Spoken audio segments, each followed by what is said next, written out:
नमस्कार प्रेक्षकांनो, तुमचं स्वागत आहे आपल्या चॅनलमध्ये. सध्या सोशल मीडिया हे खूपच एक पॉवरफुल इंजिन झालेलं आहे. त्यावर चांगल्या गोष्टी जशा पसरल्या जातात, तशाच वाईट गोष्टीही पसरल्या जातात.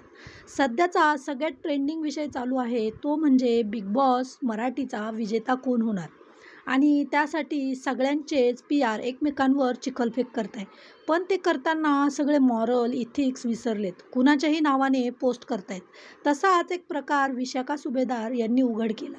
त्यांच्या नावाने पोस्ट करण्यात आली आणि त्या पोस्टमधून तन्वीवर खोटे आरोप करण्यात आले. त्यांनी तशी एक पोस्ट बघितली आणि त्यांनी लगेचच ॲक्शन घेतली आणि त्या चॅनलला ती पोस्ट डिलीट करायला सांगितली. आणि ते त्यांनी सोशल मीडियावर पोस्ट केले, तर अजून त्याच प्रकारच्या तन्वीविरुद्ध 2 पोस्ट त्यांच्याच नावाने होत्या. त्यांना शेवटी सोशल मीडियावर सांगायला लागलं, ह्या पोस्ट माझ्या नाही.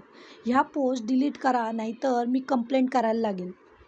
धन्यवाद विशाखाताई, तुम्ही हे प्रेक्षकांच्या निदर्शनास आणले आणि हे असेच प्रकार घडत असणार. अरे, त्या लोकांनी तिथे 100 दिवस मेहनत केली आहे आणि ते प्रेक्षकांनी बघितलं पण आहे.